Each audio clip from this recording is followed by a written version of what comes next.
Hey guys, welcome back to the OMG It's Derek podcast. In today's episode, we interviewed NFT creator Big Zombie Nut, who created the project Zombie Squirrels and was gracious enough to come onto the show to talk about his project as well as NFTs in general. Zombie Squirrels is currently minting and can be minted via their website, which is IMXZombieSquirrels.com. And with that out of the way, let's jump into the interview. All right, guys. Today, as I said in the intro of the podcast, we are joined by Big Zombie Nut from Zombie Squirrels, an NFT project that my friend Kodeations, the lovely co-host you all know and love so well, is a part of. He reached out to the developers of the team, and Big Zombie Nut was more than gracious to come onto the podcast and talk with us about his project and NFTs in general. With that said, though, I'd like to give Big Zombie Nut an opportunity to kind of introduce himself to you guys, a little bit about who he is, how he maybe got into the NFT space, how into Zombie Squirrels. I do know that you guys had a project prior to Zombie Squirrels called Convicted Squirrels, I believe. So if you can touch on that or whatever, and then just kind of give us a general overview of what your project is with Zombie Squirrels and what you're hoping to accomplish. Sure. All right. Well, first of all, thanks for having me, of course. Pleasure to be here. Let's see, where should I start? I got into crypto after I've been in like regular brick and mortar business for over 15 years. I was in real estate, I was in finance and mortgages. And then COVID hit and it got so boring. Like it was boring before, but then it was like so boring. I was afraid I'm going to die at my work just out of boredom. And so I got into crypto. And then I remember some guy telling me that he bought a banana and then he made $600 with his banana. Nice. And like, hopefully you bought some bananas. And I genuinely didn't understand because he sent me the pic, and it was a picture of a banana.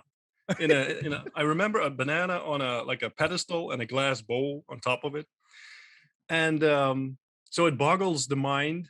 And I start looking into this, and it takes me, I think, a couple weeks to get it because I'm 37. Okay. So, I mean, this is all very foreign to me. And so finally, I start somewhat understanding it, and I get into a project. Can I interrupt real quick Sure. and ask a question? So did you have any exposure to crypto before NFTs, or was this your first entirely into this world? No. I had some crypto exposure because, like I Okay. said, I was in real estate and finance. And I was in there in 2008 when the world imploded, right? Okay. And all the banks, and so I got interested in like the whole crypto decentralized currency because at a certain point in my career, I was talking to banks daily, and I would have these people sell their house, and it had like a $200,000 mortgage, and it was sold for like 50,000, and then the bank guy said, "Yeah, sure, it's fine." And I said, "Well, what happens to the remaining 150K then?" "Yeah, we'll just write it off." And I say, "Well, there's how does the money get there?" And I swear to God, he said, "Well, the money isn't real anyway." So that moment you said, "You know what? Crypto's looking kind of nice." Yeah. It was so bizarre, and so that sort of prompted me to look into it. And he was right, by the way. Money isn't real. And so I got into crypto, and I played around with it for a bit, and like I was in there since 2000 and I don't know 15, but small. And then the 2018 thing, I got a part of it. But when the COVID thing hit, that's when I rekindled my interest, and I had some some decent coins, some shit coins. You just play around with it, and I get after the banana thing, I get into I buy a few things, and I get into a project, and like I'm an investor, and I really like it. I mean, I thought it was awesome, and all sorts of ideas for it, active in the community. And one day, the team behind it just leaves, so they were gone, and I had all my great ideas, but the project was dead because the people behind it just left. Right. and that sucked. And so I think at that point, I sort of decided that I got the ideas anyway. Let me do this because I know how to. I've been a business owner for a long time. I know how to do that. So I'm just going to start my own thing, and that's sort of what I did. So I started Convicted Squirrels, and it was like a regular ETH chain project, and so we work towards the launch, and we get in touch with a marketing team, and they had some other projects that had done really well that they sold it out, and really impressive. And so we make a deal with them.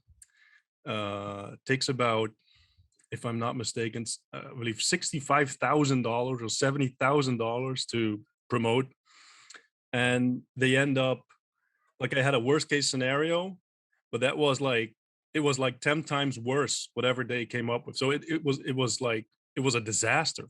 So they I mean, they got a lot of people, but it was all people looking for free stuff, etc. So I in the end, like, we sell about 1,000 out of the 10,000 that we wanted to sell. Okay. And like, at that point, for most, I mean, if you're doing this, um a lot of people would have said, like, well, screw it, I'm going to do something else. But the whole reason that I started out was, the fact that I was in a project where people did that, so I didn't want to leave it.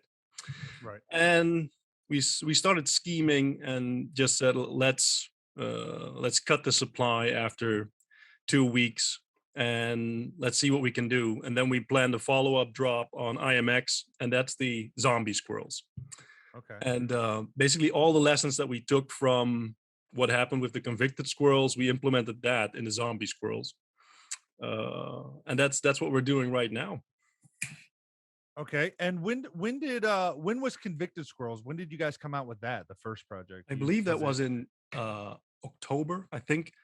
I believe we launched like 2021 October. or Yeah, 2021. Okay. So so let's say two and a half months ago about. Okay, And so right when NFT projects stopped selling out yeah, completely. excellent timing. And when the gas was sitting at like $700 Yes, every single day.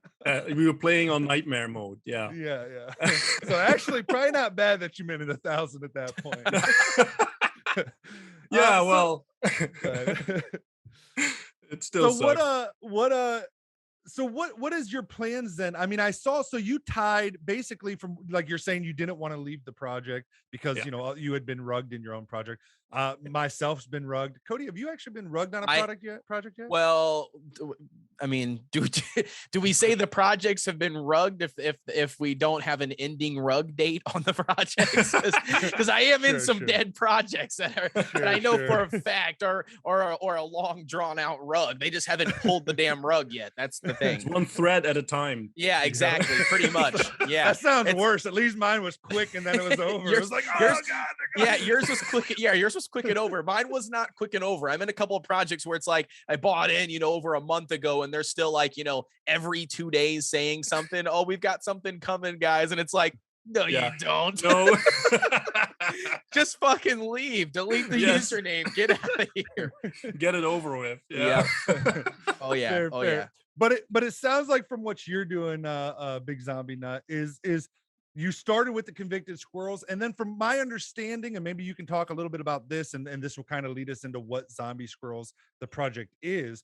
But it looks like you've turned the whole squirrels into their own entire verse, world, and you're tying all the different squirrel collections into the same overarching story. And then creating the project around that entire, we'll call it a universe, kind of like a Marvel universe or something. Yeah. Is that kind of the big plan with it? Is that what the future drop? I mean, like, are you planning future drops? Is that kind of like just keep adding into the universe, or is there other stuff with Zombie as well that you want to touch on? Well, for this, like, I can talk in like about NFTs in general, right? We start planning the drop, and you look around at the competition, and like you said, like right when we launched, was when things stopped selling. And the thing that keeps happening even until now is that like the project sort of starts out, and then you pick a launch date, and then every single thing is geared towards the launch date. I saw someone on Twitter mention yesterday that the sort of the standard procedure is you get a launch, then you get a pump, and then you get a dump, and that's it, and then it's basically dead, right? Actually, yeah. And it makes a lot of sense, because if you focus everything and anything towards the launch and there's nothing after it, well, I mean, it makes sense that there's a dump, because what the hell do people have like to expect after it, right? Yep. Like you just said, like people can come into Discord and say, yeah, well, we there's something coming, and we all know it's hopium and bullshit, and Yep. it'll never happen. And the weird thing, I think that most people look at, like, take the most successful collections out there, like the punks or the bored apes, etc. And you can look at those and say, yeah, I mean, they had a launch, and from there on out, the community sort of took over, because like the bored apes had the mutant apes, but there's no, I mean, if you're talking about utility or functionality, there's no enormous utility or functionality by having a bored ape or a mutant ape, right? You're Right. part of the club, but that's about it. You can't play it, or there's no real story, etc. And I think a lot of people look at that and basically conclude that if they did it and they're successful, then, I mean, let's follow the roadmap and do the same thing.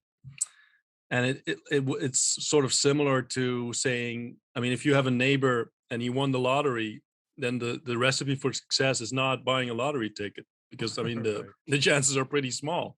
Right.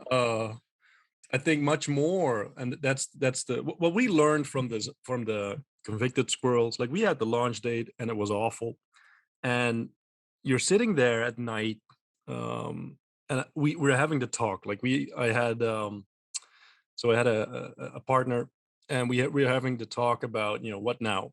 And the natural inclination is saying, yeah, well, let's just see what happens. But that's not a good idea, because it's like you're having a blood poisoning in a limb, and you don't want to cut it off, but you need to cut it off, because otherwise the whole thing will die. And we've all seen those, like you mentioned, the projects that you're in that are dead. They have this approach. Let's just see what happens. Maybe a miracle happens, and we'll we'll sell Yeah. out. Or, We'll just get a giant whale from Port 8 to just call us out and blow the Yeah, who project up knows? tomorrow. Yeah. Let the hopium flow. But like, in reality, those things, I mean, that's not a strategy.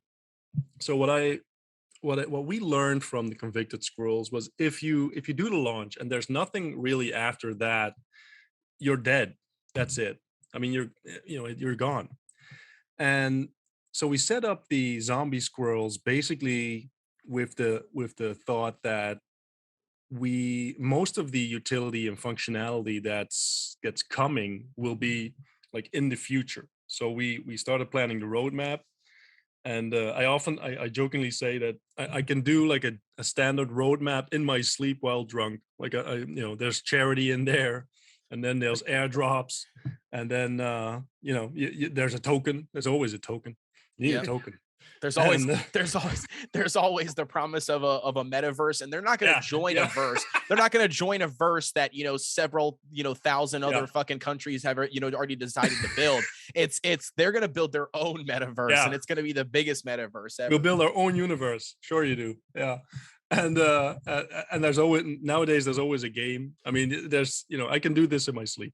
Yep. And so we start out doing the roadmap for the new drop. And like, one of the things is that we wanted to go on IMX, because in a way the gas costs also like cut into the minting. But more importantly, like, if you look at NFTs, what I see is that you're building a brand, but that also sounds like vague business bullshit. So let me be more specific. You're building like intellectual property, and what you normally do with IP is that you use it in the real world. in whatever form you find. And in most regular collections, that using the IP comes down to printing it on a T-shirt and saying you got merch. So it's like Right. click, now I have merch. Unbelievable. Another point on the roadmap done. But in the real world, after merch got now skateboards. yeah, Yeah, exactly. Yeah. yeah, that's an innovation. We have a skateboard. And but in the real world, you're supposed to do something with the IP that you're creating. So what we decided to do with Zombie Squirrels was basically look at stuff that hadn't been done before. So we'll be publishing a hardcover book, and every owner of an NFT will be able to claim that, and it will be included in the ownership of the NFT.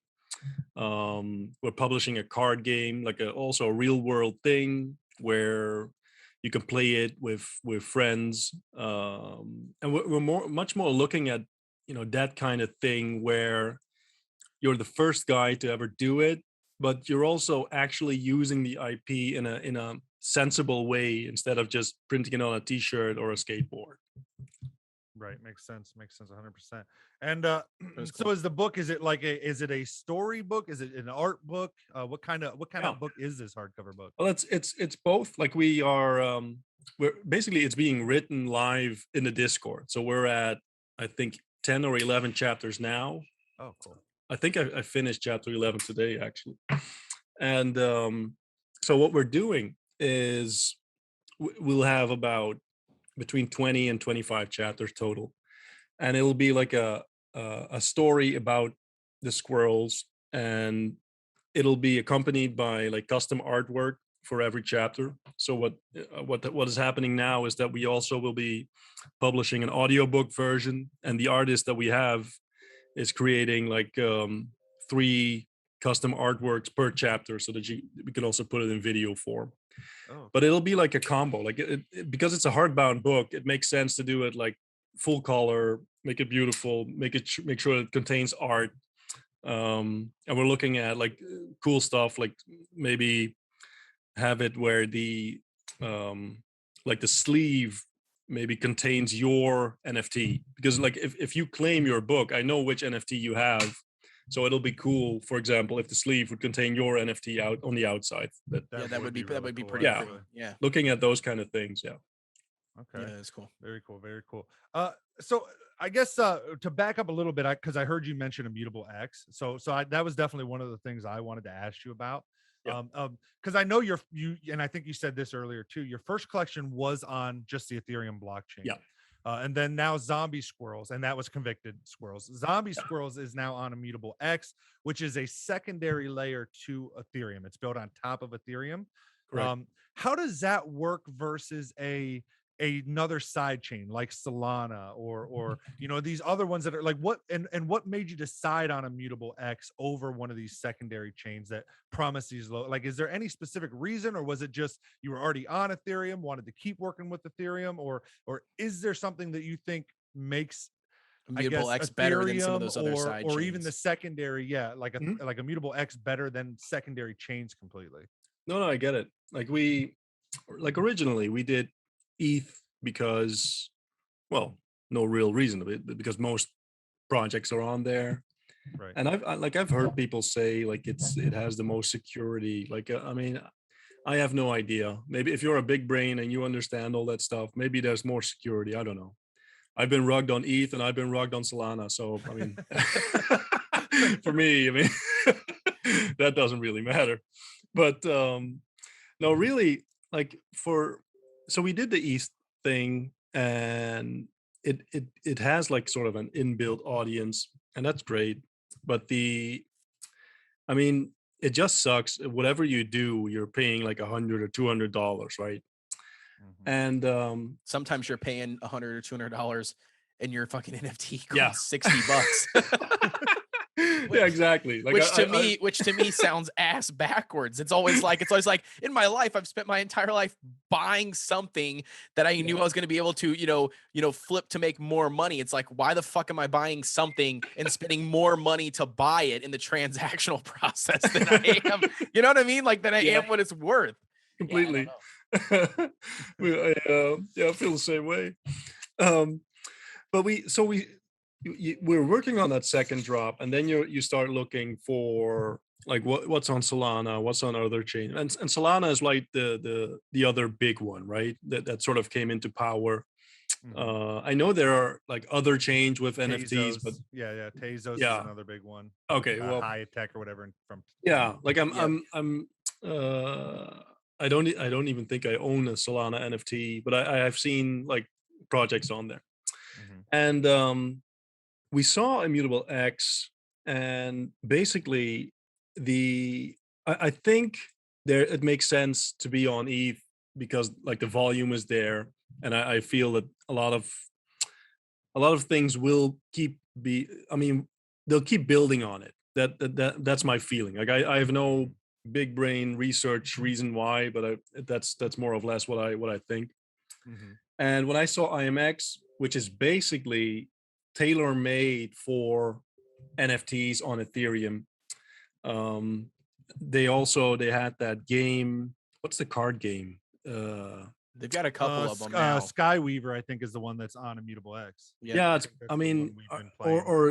what? No, it's something with Gods Unchained. Oh, Gods Unchained. Yeah, that's a card game too. Yeah, so I saw that. It plays like Magic Gathering or Hearthstone or whatever, right? Yep. And I saw that, and for me, like the play to earn thing, I think that could be something really, really big. And it makes a lot of sense if you have like a gasless chain or a gasless like L2, that a play to earn solution would be on there. So because it's revolutionary and it's made for whatever I was trying to do, for me it made sense. Yep. And my developer hates me for it because apparently it's like walking on glass with your bare feet if you want to make something on IMX in this early stage. So, but at least that's not my problem. That's his problem. That's what he gets paid the big bucks for. Yeah, exactly. But speaking of that, so speaking on that, I'm just curious, that you might not even, because you aren't a developer, as you just said, but have there been any, is there anything like if you could talk to the IMX developers right now, is there anything that you're just like, this is stupid? Like, is there, like, for example, one thing I saw is like I said, I don't mind signing to connect the secondary wallet, the Immutable X wallet to it didn't work for me for whatever reason, but that was probably just a hiccup on my end. But the one thing I saw was like, when I was trying to buy it, kept saying I had insufficient funds, and I didn't realize I had to exchange my Ethereum first to their token and then buy.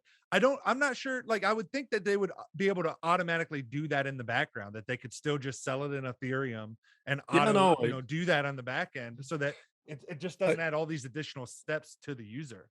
I mean, I think you can just bridge your ETH to IMX, and it still stays ETH, like similar to Binance Smart Chain, right? If you have like whatever, but like I talked to the IMX guys, what is that, 2 weeks ago or something, and because they basically, the story is they had been building on that thing on IMX for a while, and all of a sudden they introduced this this service where you can launch stuff on their network without having to go through all sorts of hoops, and it blows up. Like they were sort of understaffed, and it went way quicker than they imagined, right? That shout out from Gary V, man. yeah, true. I mean, I think that's an enormous catalyst. And then you had like Gary V, and then you had Becker say something about it, and it exploded. And so now you're trying to build something on a chain which has almost like no documentation, right? No, because if no one's building on it, I mean, I remember the developer going apeshit because there was some sort of error. And it just said that there was an error, but it didn't say what the error was. Just error. It's funny for me, but it wasn't so funny for him. And I that. Imagine I've been coding there. and then the thing just says it's wrong, but it doesn't say what's wrong. Dude, fuck that, dude. I tried doing HTML, dude, in sites, and I was pissed off in college. I couldn't get a fucking box to float where I wanted it to Yes. go. Yeah, same here. I tried building websites and it's a pain. Dude, and that's like this, and from what I'm told, that's the simplest fucking Yeah, that's code, like dude. retard programming, but Oh, still. dude, no, couldn't But imagine it. No. so the developer was doing that. And I think like it's come a long way since then, because as far as I understand now, things have become a lot more easy, because now what we're talking about is like, I think we started the 5th October 15, and we planned to launch on October 31, but that became like 10 days later or something because of all the technical crap. Right. But they actually, like the IMX people, reached out themselves and asked like, what can we improve, what can we do better. And I know that there's like they have a lot of things in store, so they're working hard at making it easier, and fixing like the small stuff that you just mentioned, like the bridging of the assets, but like the marketplace also, it's pretty, sometimes it can be pretty primitive compared to what we're used to. But I think you'll see like a pretty big leap in functionality and ease of use in January. Yeah, and I think, I mean, a lot of that could be my know-how, because admittedly, your project is the first project that I've seen Yeah, uh, on Immutable X. yeah, Outside of Ethereum, I've done a couple projects on Solana, and I've done a couple projects on Tezos. But this is the first Immutable X project I did. I did play Gods Unchained, but yeah. it doesn't really interact with Immutable X like like buying a project does. It's just No, kind of yeah, in the I had the same background of the game. experience. Yeah, Yeah, yeah. yeah. So I guess like my second question to that would be like is there any other current side, like not side change but layer 2 options on Ethereum, or is Immutable X the it right now? Do you I know? think I played around with what are they called, Arbitrum or something, or Arbitrum. something like that, and he's something like optimistic, but I think those are just for coins, for like tokens, etc., not for NFTs. So I believe, as far as NFTs go, that IMX is either the only thing in town, or like it has an enormous head start on the rest. Okay, Okay, very okay. interesting. Yeah, like I said, I mean, I don't know. See, I've played around with a little bit of the other change. I haven't not specifically level 2, like, Immutable X, Yeah. but like Solana and stuff too. And like the one thing that I have, me and Derek have talked about this shit so much, man. Does nobody fucking know how to web code in the NFT space, like, at all?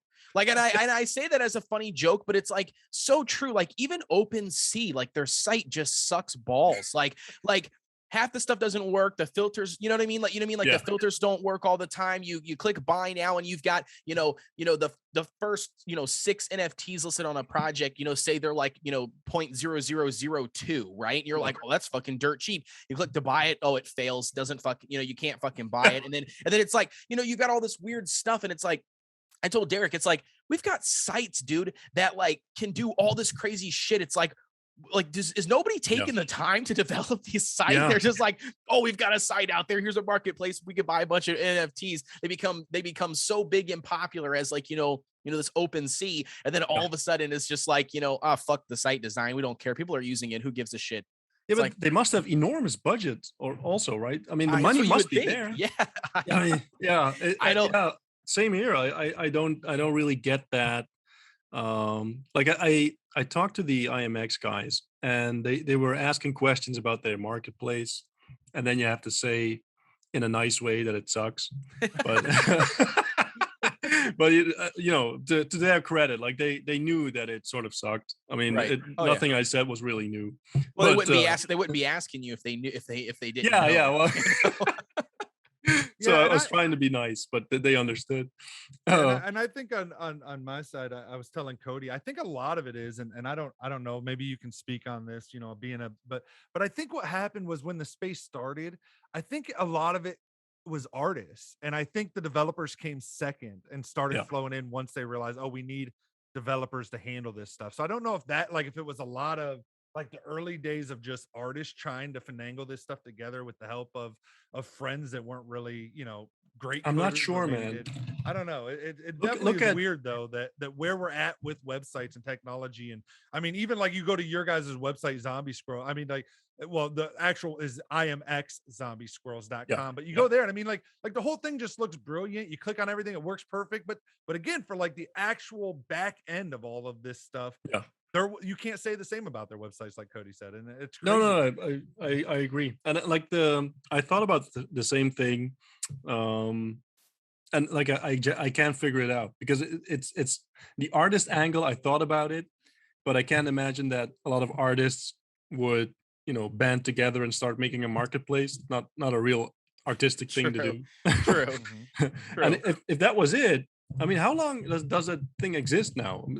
Like more, has it been more than a year? I think so, I'm pretty right? sure. I'm pretty Oh sure. yeah. Yeah. And so I mean, and that's kind of like that's where I'm at with the whole thing. And then not only that, yeah. like you go to like Solana, right? Or you go to some of the other ones, Mhm. the sites don't function any better. I mean, you go to those sites and it's like, okay, cool. They got a couple additional features, right? Or like, they have something else. Or some of the sites, I don't know what the one was. I don't know if it's Solana or what. One of them, you don't even have the option to like filter certain things. It's like, what the fuck? Like, like, Yes. okay, you got what, 5 projects listed on here, and then it's like, oh, in a search bar. So then you Yeah. type in the search bar. You know what I mean? Then you have to like find the project. There's no way to like click, Good click a luck. button to view all projects, right? And then another thing that really trips me out was the whole rarity tools. Like, why the fuck has nobody bought into rarity tools to bring, to bring that integrated shit, into their man. website? Like, you always have to open up five tabs in your browser, Yeah. and then copy this ID and then post it over here and then hit the button and then it generates it over on this site. But then you go back to the other site to look at your percentages. It's like, what the fuck? Yeah, Like, it's just frustrating integrate as this fuck. shit. Just work together as a team. How much you want for us to incorporate you on our browser? Perfect. Sounds good. Let's do And it. I mean, from the other, like I experienced rarity tools from like the project owner side. Mhm. It's worse. Like you fill out this Google form, and you like there's silence for days and days, and then you fill it out again, and there's silence again. I swear, I filled it out 6 times, and then someone got back to me and said, "Yeah, you're on there." So What the fuck? I said, "Yeah, well, great, but how can I like, can I get like a listing? Can I advertise?" And it takes like another 7 times, and then someone gets back to me after a month and like said, "Yeah, we can do that." And then it takes another month. It's so weird. Like it's like Yeah. one guy sitting behind his computer doing all this. It's one guy sitting behind his computer doing all this. He's got like a fucking family, right? And like a 40-hour job outside of doing it. So like, when he sits down is like once a fucking week and he's got, 5,000 applications. Oh, they locked him in a basement somewhere and just have in a Oh, sweatshop. I don't know. But that to me is the crazy side of things. I'm a full-time graphic designer, right? Like that's what I do throughout the day. So like I'm always on my computer. I'm always hunting, websites. I'm always doing this shit. And it's just like, we've had marketplaces for years. Yes. You know what I mean? It's like, and then like all we're doing is we're just selling a digital version of, whatever the hell the asset or product is. You know what I mean? That we've had on all these other sites. It's just like, that's the thing that bothers me with the NFT space. Like one of the biggest things is just like, what the fuck? Like, and I told Derek, I said, dude, like we just need to start a website and we just need to overtake the damn thing. Put the rarity tools on there, get everything on there. You come to our site, it has everything. You don't have to go anywhere else. Do you know what I mean? Like that's the beauty part of it. Like the one thing, go ahead. There's one reason that I came up with, and that's my working theory. Like I'm for it's like it's not official, but I may or may not be working on a platform game for the Zombie Squirrels. Like I haven't announced anything, so this is all technically like you're hearing it here first on the OMG it's there. Yeah. It's still a hypothesis. Let's say like that. So I'm doing that thing, right? And like you're working with quite a few people, same way that you're working with a lot of people if you were making a website. So you have a designer, and then you have the guy implementing the front end and the back end or whatever. Yep. And the one complicating factor is the blockchain integration, and that is hard because like the people that know what they're doing there aren't that many of them, and they're expensive as fuck, and they're overworked as fuck. So you can't get anyone to like put enough time into this. And like my working theory is that you can put together a pretty good team, but it probably breaks down with the blockchain component because not too many people are very familiar with Solidity and all the languages that that they need to integrate together. Yeah, we just did our last podcast was actually with a developer, Nate Yeah. FT. I don't know if you've ever seen him on Twitter. I know he's pretty heavy in the NFT space and has Yeah. been in a couple big products. But yeah, that's what he was talking about. Is there's just not a lot of that talent in the space right now, and everybody, he gets messages every day, people wanting him to be on all these projects, and he's just like, I just don't have any more time. Yeah, like I So saw someone, the whole Reebok NFT was launched, right? And I saw that Adidas or someone, Reebok? yeah, what? Adidas or Reebok? Was there a Reebok Oh one? shit, might have been Adidas. Sorry. Okay. Yeah. No, it's okay. I was just checking. I I don't thought know. maybe I missed one. I'm like, wait, I didn't see Reebok? Come on, I'm how am I sorry. missing that? My Don't get the favorite man- tracksuit. Don't get the But, man. Don't get the man excited now. Damn. Sorry. So whatever. And they had this this limit for how many you could buy, and someone managed to buy like 300 of them. Oh yeah. Mhm. Yeah, I saw I that. thought that was very funny. But Yep. those are the kind of people that you need actually working on the site. But why the hell would someone do that when he can also do this sort of thing where either you hack some kind of protocol for 300 million or something, or you do Yep. the 300 NFTs. There are a lot of smart people, but I think it's hard for these kind of companies to retain good talent. And that Yeah, makes sense. And that makes sense. That makes it a little bit more, understandable on that note. I don't know. Sometimes it just drives me crazy. When I would when say see that, but I stuff. would say that I would think the UI side would just be normal. Web Yeah, no, development I stuff. agree. Like Just I'm the sort of coping. integration would- I don't know. So I'm just, this Yep. is my way of just dealing with the subject. Mentally accepting it, like Right. they probably just need it. It's understandable. They're probably overworked and tired. Fuck it, I'll just keep on Yes. dealing with the shit. We're talking. Go ahead. Sorry. Go ahead. No. You go ahead. I was just gonna say, talking about developers and stuff. That kind of, I had another question. I was kind of, you mentioned a partner earlier, and I was just curious. Is that Death Nut who's on the website? Is that the same partner, or is this? Oh yeah. Okay. And Yeah. and then also, like, just talking about devs and stuff. So how many? I mean, can we talk about your team for a minute? Is that Sure. okay? Like, how many people do you guys have on your team? What does everyone do? Yeah, not real names necessarily, but no, but, it's all good. Like so we have like me and Death Nut. We are the two main guys behind it, and we make the decisions and drive the strategy. Like I'm the main guy writing everything. He's a lot into design, and Okay. for the development part, like I in between like my first project that I was in that got rugged, I invested in a few more, and a lot of them just go to shit completely because of the dev. Like either he's a moron, or he just leaves, or he dies, or he has like a mental breakdown. It's Dude, yeah. me and Derek have too much experience with knowing those people. Yeah, you know what I mean.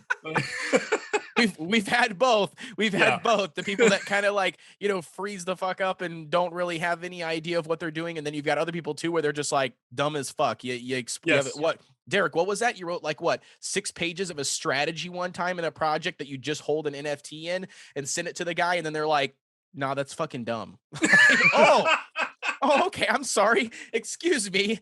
The guy's worked in fucking marketing his entire life, but never mind. Your ideas of not doing anything are not dumb. No, you're Yeah. stupid. Yeah, it's funny, dude. That's Oh. awesome. No, man, I had developers do that. I had them stealing from me.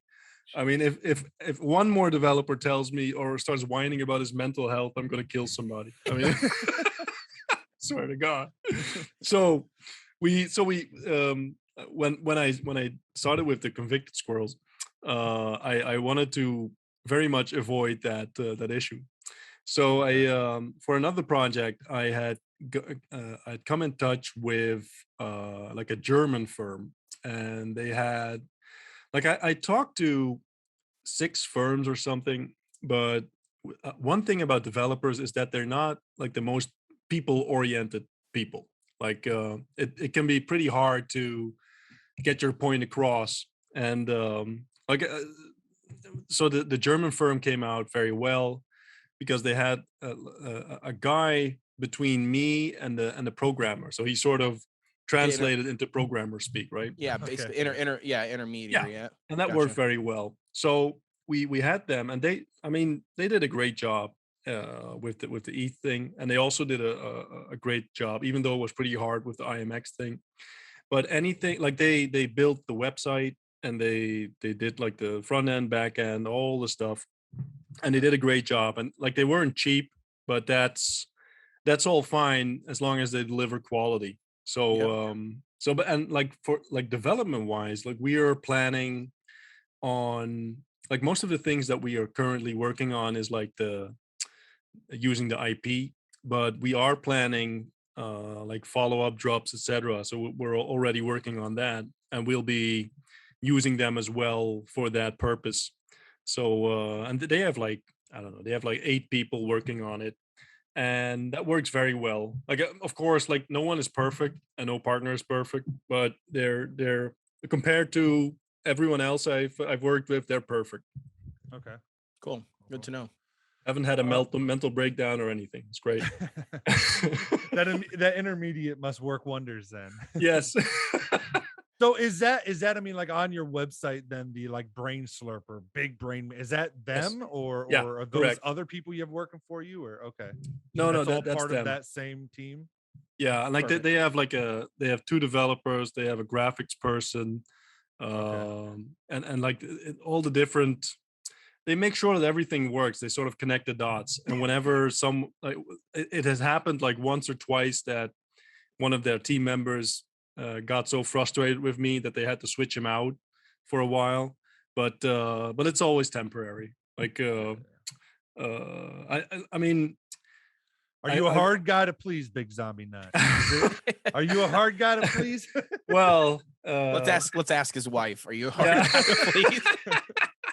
Well, so, I've been in business for 15 years, and I've had staff, and it wasn't pleasant, because like I'm a shit manager. Like I'm pretty demanding, and I'm not like I think I'm not a very nice guy to be around if you work for me. Let's say it like that. Okay. Fair enough. Fair enough. Yeah. I'm not filling out any applications. I'm just No. No. I like I think Death Nut is I mean he still likes me still. But How long have you guys been partners? we've been like Or friends, or who's whatever? that? Like I guess. I think that let's see, July. I think we met in July. Okay. So I In mean, it's another not project, or just yeah. Like we met through like a shared connection on another project, and like I'm a shit artist. So I can't even draw a stick figure, and but I'm a pretty decent writer, and I like writing, so both fiction and nonfiction. And when so we does came Death up, so does Death do the art then? well, he doesn't do the art because we have like what he does. Well, he walked me through this a lot of times, so I better get it right. Because he you does said the you guys were good up until today. Yeah. I'll just not tell him about this. No, he does the line art. So I think what Okay. he does, he makes the outline, and then it goes to another artist, and so that's another thing. So for the first project, we worked with 2 artists, and they were great guys.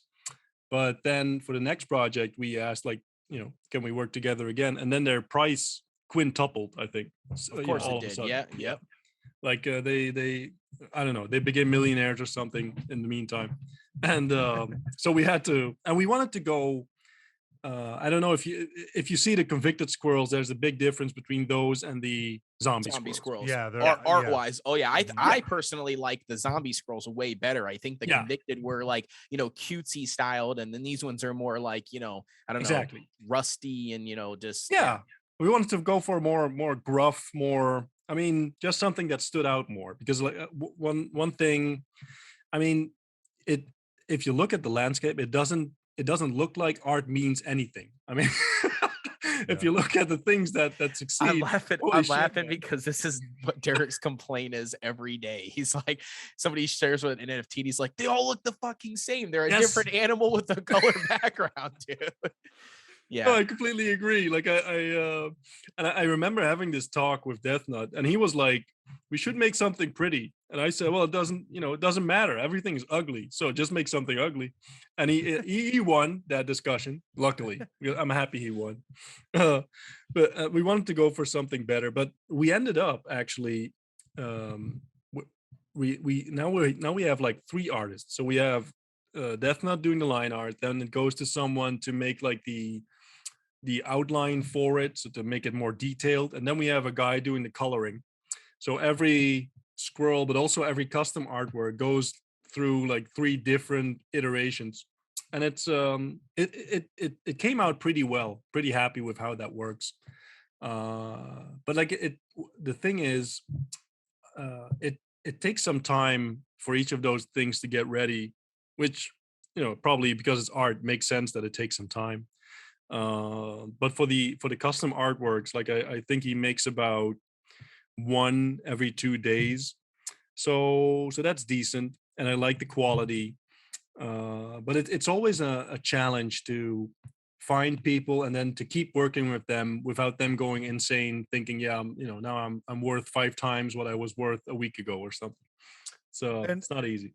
yeah, and if I can, just kind of another question just popped in my head, and I hope this comes out correctly, but you sound like yourself, probably like more like myself. I also cannot draw a stick figure to save my Yes. life. Yeah. So I would say I'm more of like the analytical, business-minded side of person, marketing.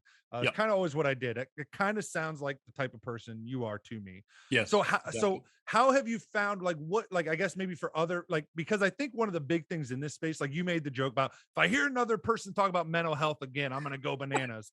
But the truth is, a lot of creative people, that tends to be a factor with creative people, will say, like they Yes. tend to be more in touch with emotions or whatever, however you Yeah. want to say it. So what have you found works best so far, or maybe tips or tricks in working, kind of putting those two different style? Because I personally think both are needed. Like, I Yeah. know a lot of these projects are run just by artists and devs, and that's been something I've complained about to Codation several times too. Is I'm like, you look at these projects, you just know they're run like shit because they're artists and they're developers. They don't know Yes. anything about business, marketing, Marketing or da da da. business. Yep. So I'm very much of the belief that for any project to be successful, you need both of those types of people to come together, almost as a partnership like yourself and Death Nut. Yeah. But that's hard. That's hard for a lot of people because they are, I think, very different types of people. So again, I guess the question is like, what have you found to work best in dealing with those relationships? Yeah, it's a great question because like it's something you sort of learn anyway when you've been in business for a while, because you run into these situations often where you have to work with people that don't necessarily share your either outlook or modus operandi or whatever. Yep. um what, like, for me or for us, I think it's a great thing that a death nut can be sort of a like an insulating layer between me and the artist, because I would probably burn them when I get frustrated or something. Like it now that I'm talking to you guys, I realize that the same thing happens with the developers, where you have also like an insulating layer, and the guy sort of reduces the shock of me clashing with the other side. But And I think that's what you have though, like even in firms. I mean, like, yes, like in like a graphic design firm or an agency, yeah, you always have the top dogs, normally, Yeah. the people running the company business wise. And then you also have the middle guys, or, the director, right? And then you've got the artist, and you normally never have, an avenue straight through. You normally have the middle guy there, in the office with the boss, guys chewing the shit out of the artist, and then the director's like, yeah, no, we really need this artist on board. They're like, I'm gonna leave out like half that shit you said, and instead I'm gonna just kind of sell it to him like, hey, look, dude, we need you to pick up the art game a little bit, or change this up, or whatever, because big guy's not happy. Like, Yes. I totally get it. Yep. Yes. Yeah. Yeah, definitely. Like I worked with consumers for a long time. I must have worked with, I don't know, over 10,000 individual ones, and that's a challenge in itself, because like if you're like a graphic designer, you also must have client like from hell, basically giving you shit instructions that and it's always a challenge. Like, but for me, like I have a I get frustrated earlier or sooner than Death Nut, for example. He has a lot more tolerance for that, so that makes the partnership work. So I can be pretty gruff sometimes, but it makes sense, because you're like, aside from the project itself, if you get along and if you're friends, it makes up for a lot of abuse, and I can be an asshole every once in a while, or maybe on a semi-daily basis, but but he forgives me. It's true. It's true. No, but you're working towards a common purpose, and I think that's the biggest thing. And it's also, I think that's a part of, you mentioned that you're in some projects that are just dead. I think that's the issue. If everything was focused on the launch, and then the launch is there, then there's no goal anymore, and so the center sort of fails, and then the whole thing sort of collapses, because what are you doing even, right? Yep. What are we, what's the next thing on the menu? And that's I think that we learned that from the Convicted Squirrel, to always put something else that is coming. Yeah, and I think, I mean, just in general, I think the landscape of NFTs has started to change again, starting in probably October when you guys launched, Yeah. maybe even a touch before that. But I think it's just changing. That was another one of the questions I had on my list, was like, going forward, I mean, do you think artwork alone is enough in the NFT space? I know my personal take is I think we'll continue to see profile picture projects and stuff like that, but I think the because of the sheer volume coming out, just like anything, when you have market demand, the prices are going to have to drop. Like, people aren't going to be able to get no $200, $300, $400, $500 per profile picture if that's all it is. And so I think we're going to have to see, kind of like you said, that IP coming through. Whether, I've heard some people say, like, some of these projects might be the next Disney, or the next Marvel, where they actually build. I know. Are you familiar with Space Station Gaming, Shonduras? They came out with an NFT project called Quarter Machine. Yeah. And they're actually, they're an Yeah. animation studio. They're actually putting out animation videos on YouTube around their project. Exactly. And it's really cool. And I think we're going to see more of that as well. So I just like, do you like, where do you kind of see the NFT space heading? Do you think it's going to have to become more than art? Do you think there's still a place for just the art, or kind of what's your thoughts on that? Well, I like anything, like any new field, right? I got into, like, my intro into the NFTs was the banana thing, and it was literally a picture of a banana. So and people tend to mention modern art, saying, yeah, well, someone can, have some duct tape and a banana, tape it against the wall, and it sells for $1 million. Yeah. I mean, yeah, sure, that happens, and it's retarded. I agree, but that doesn't mean. I'm glad I didn't have to say it. That's what I was sitting here thinking. And right now there's about a million artists that are pissed off at you. They're like, no, that is art. It's the way, it's just in the way he taped it. That's what you're missing. The way he taped it to the board. It took him 20 years to be able to do that. Yeah, sure. Yeah. And if you have any complaints, please contact Death Nut and he'll sort you out. But I take no responsibility. But the fact that someone can do that doesn't mean that you can do that, and it doesn't mean that all artists can do that. Like one guy can do it. I mean, if you I'm in the Netherlands, and we have I believe Mondrian is a famous Dutch artist, and he just made colored blocks, and I think it's ugly because I'm like a barbarian. But that doesn't mean that you can start making colored blocks and then it sells like hotcakes. That's not the same thing.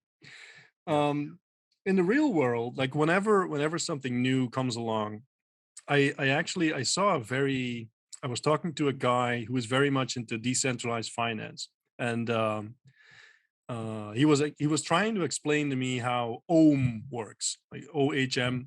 And I have no idea how it works. I mean, he tried for 45 minutes and I didn't get it. Just didn't land.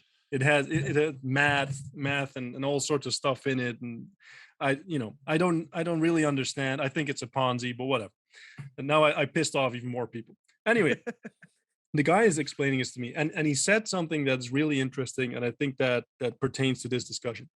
He said when DeFi first started, it was pretty easy to come up with the next big thing.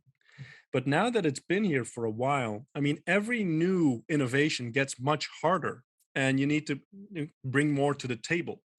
So in like where we are now, we evolved from profile pictures to utility. And like you just said, like you have the animation studio, some people are doing the game thing, everyone is building its own metaverse, which 99 it's all bullshit, but some of them will actually release something like a metaverse maybe. But I think that's the next stop. And if you look at let's say to build the next Disney, let's go that route. If anyone wants to build the next Disney, that thing has so many moving parts into it, and requires so much business savvy. I don't think that that there's anyone in the space now that will come even close to the amount of blood, sweat, and tears something like that takes, and the amount of business acumen. So yes, I completely agree. We will see. I think we will see sort of the death of the profile picture thing. I have a book. Is that a book by Seth Godin? Marketers Ruin Everything. Is that his book? I can't remember. I can't remember. I think it is his book. But people like you and me, we ruin everything. So we're also ruining NFTs. Like we're destroying it in real time. Oh yeah, 100%. Like you want to make art, but we're going to sell it, and we're going to make sure you go extinct. And but like let's say in a semi good way, because every new iteration comes with either more utility or more use cases, and I think that's the way to go. And if you're sitting at your desk and thinking like I'm gonna even the 10,000, you had the 10,000 thing, right? Everyone's going to do 10,000. That is also dying out. Like most of them are way lower. Like for the Zombie Squirrels, we have 2,500 and that's it. And the Convicted Squirrels are 1,200 and that was it. But I don't think we'll see many 10,000 profile picture things coming out or successfully coming out. Yeah, I agree. I think definitely. Go ahead, I think a lot of it kind of boils down to bandwagon, right? Like you said it from the very beginning. I think, people saw the board apes, blow up. Yeah. They saw the CyberKongs. They saw some of these, first big projects, really skyrocket. Yeah. Saw like, okay, this is what they look like. Again, kind of goes back to the bandwagon and every product out there. It's like, well, shit, if it's working for them, let's just let's copy and paste, let's copy and paste. Let's do the same thing, and that's kind of what has happened. And I think, like you said, I'm kind of on the same fence you guys are. I think we're in an era now with NFTs that you're not going to last very long, coming out with a, neon colored background with an, with an animal, with 5 different accessory pieces that can be put on them, right? Like randomly generated, we're now moving into the era where you got to have utility, but it's almost though moving, listening to you and conversing with you about the zombie squirrels and stuff. I'm going to be honest, I haven't read everything. I'm a member because I love the art, right? Like I saw the zombie squirrel and I'm like, dude, this is fucking sweet. It's on Immutable X. I'll just buy in. And then I've just kind of grown, to listening to the AMAs, and you and everything. But essentially, I mean, you kind of get into a point now where it's like, okay, we've got utility of all these promises, right? Like these future promises.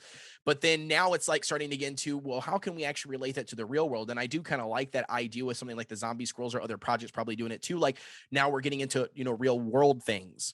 Oh, because I own this NFT, I can actually get this book, you know what I mean? Or now, in the real world, platform stuff. I mean, I can get into these other things outside of just, oh, I went to a marketing site and I put my logo in there and it can generate all this merch for me. It's like, okay, well, anybody can do that. I mean, I'm a YouTuber of a 51,000 subscriber channel, no plug, but you know what I mean? And I'm at that point where it's like, fuck, that's pretty damn cool, when you can kind of actually get into real world utility, which is really cool. Exactly. And I think that's I remember coming up with the book idea, and I remember Death Nut basically saying something like, I don't see the appeal, nobody reads books, something like that. If I butcher the quote, Death Nut, I'm sorry. Not really sorry, but I just for the record. And most people, I'm very much aware that most people won't read it from cover to cover, but like you just said, it's just something special that whatever you do, like in the digital world, that it sort of comes to life in the real world. And this is the reason why, for the book, but also the choice to write it like in real time in the Discord, because a shitload of people are promising the moon and the world and everything, like, and but it's all promises until it's real. Right. And I mean, I jokingly said that everyone is building the metaverse and everyone is building the game.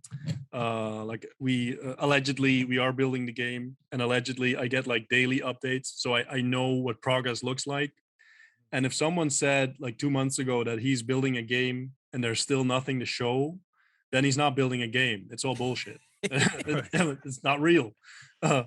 And you need like that regular like update from to see progress. But I think that's really the next thing.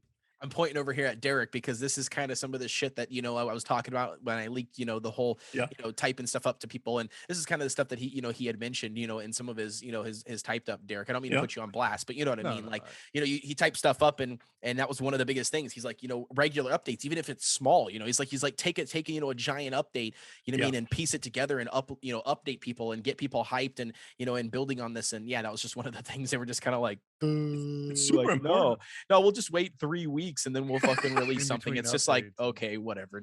Yeah, it's sort of dead in theory. You'll see an announcement come out. The Discord will be popping for like a day or two after, and then you just watch it tank again.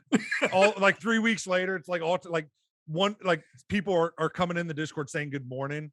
That's it. It's literally just like 10 good mornings. Do you know what's Discord, and then they do an announcement and everybody's chatting again for 2 days. Do you know what's hilarious though? Is like I'm in projects that don't even have that, dude. I'm in projects where like one of the dev or one of the not the devs, but one of the mods, right? Yeah. Like there's like the Discord's dead, right? Like nobody said shit in like 2 days. And then like once every couple of days, a mod is jumping in there and doing the at everybody in general. And they're like, hey, let's blow this post up on Twitter.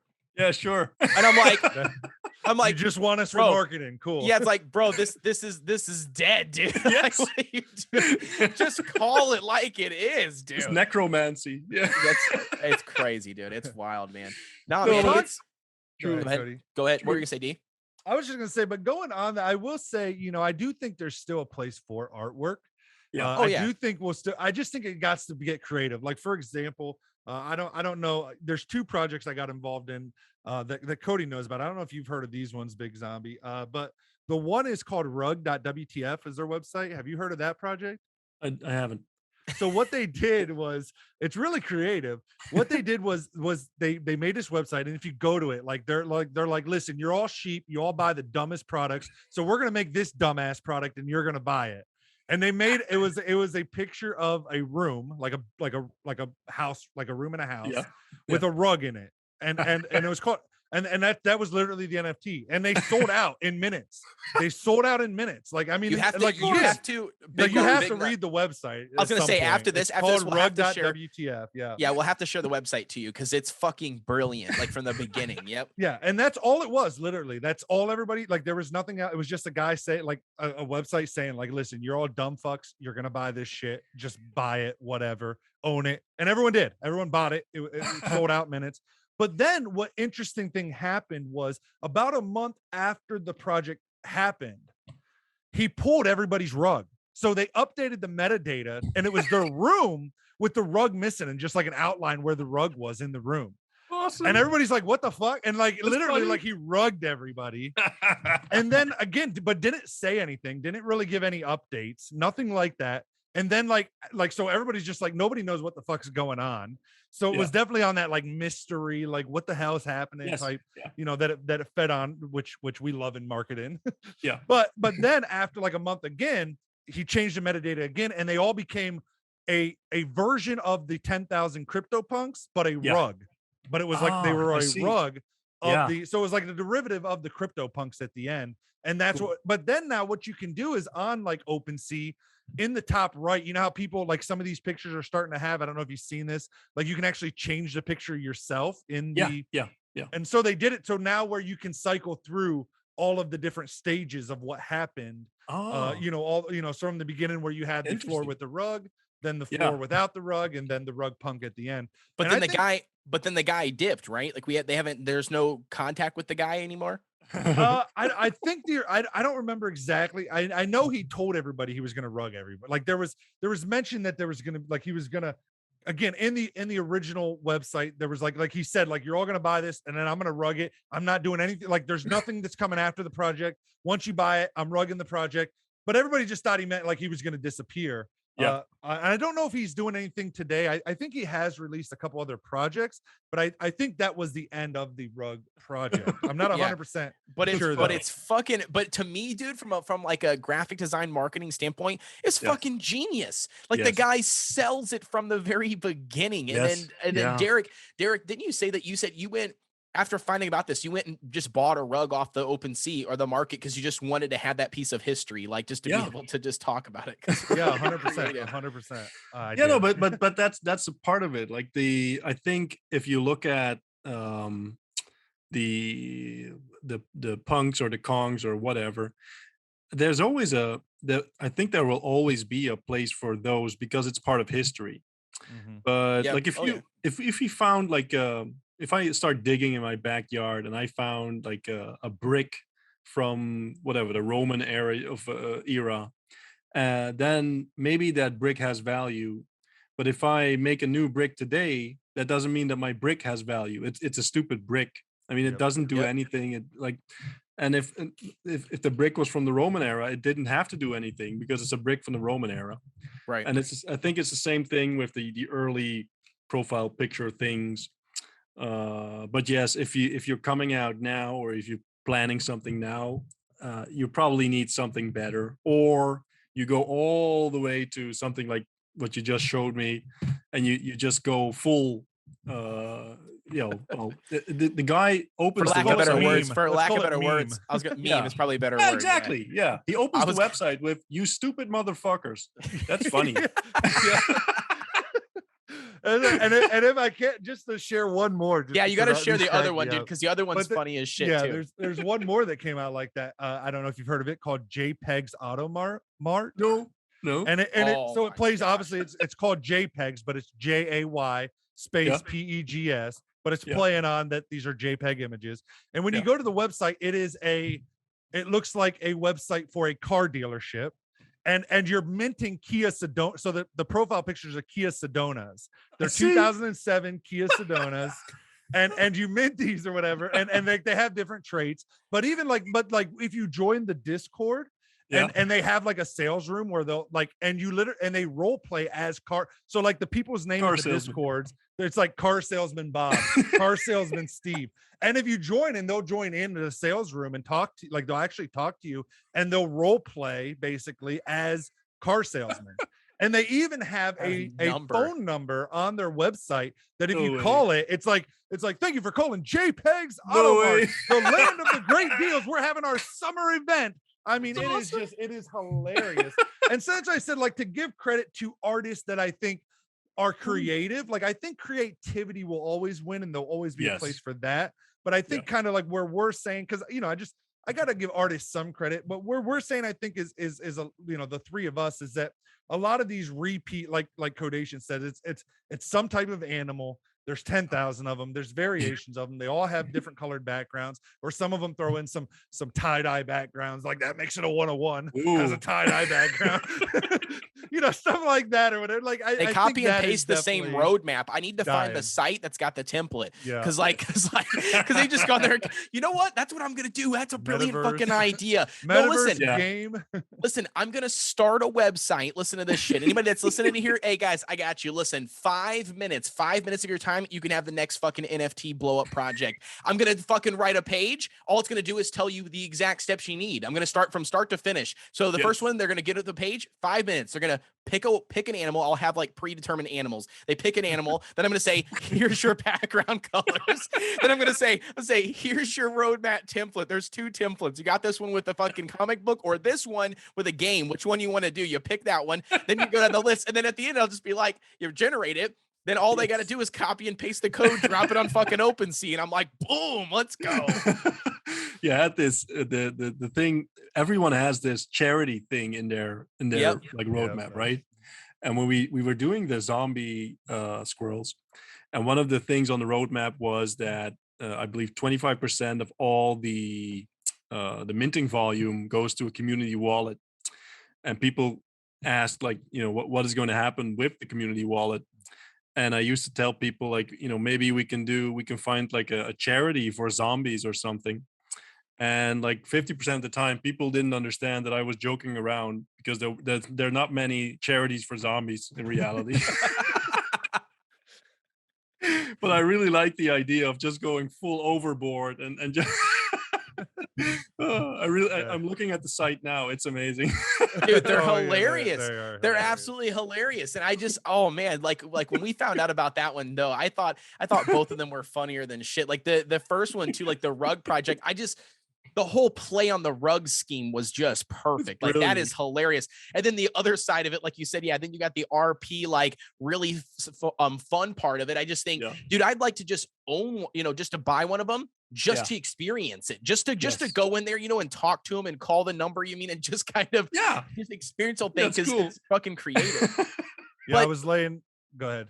No, I was gonna say, but on the same token of artist and everything like that, I mean, I do think Tezos is a really good example, I feel like, but I do think there is a place still with NFTs. I think they're getting drowned out with all these PFP projects, but I do think that we will see the new digital art era, right? I do think that we are going to find those, Picassos, and, find those people that can create, one of ones, you know what I mean? Every single time, and then sell those in a digital scale, because there is no doubt. I mean, the idea of not having to show up for a gallery, you know what I mean? In real life, hits way more people on the internet, right? The fact that you can host a online gallery, or an online event or an online thing, I definitely think there's a space for it. I just don't know if have we developed it yet? That's the question, like, because, or is it getting too drowned out, with all these PFPs kind of taking over the space, I don't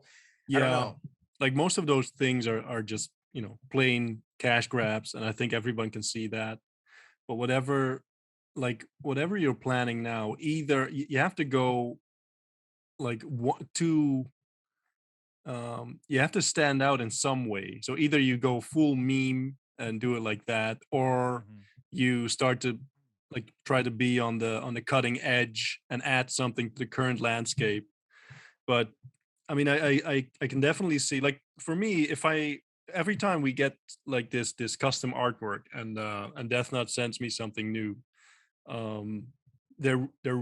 usually they're really good, and there's like part of me that is sort of jealous of being able to create something like that, because like I said, I can do art, I can write, but I can't draw.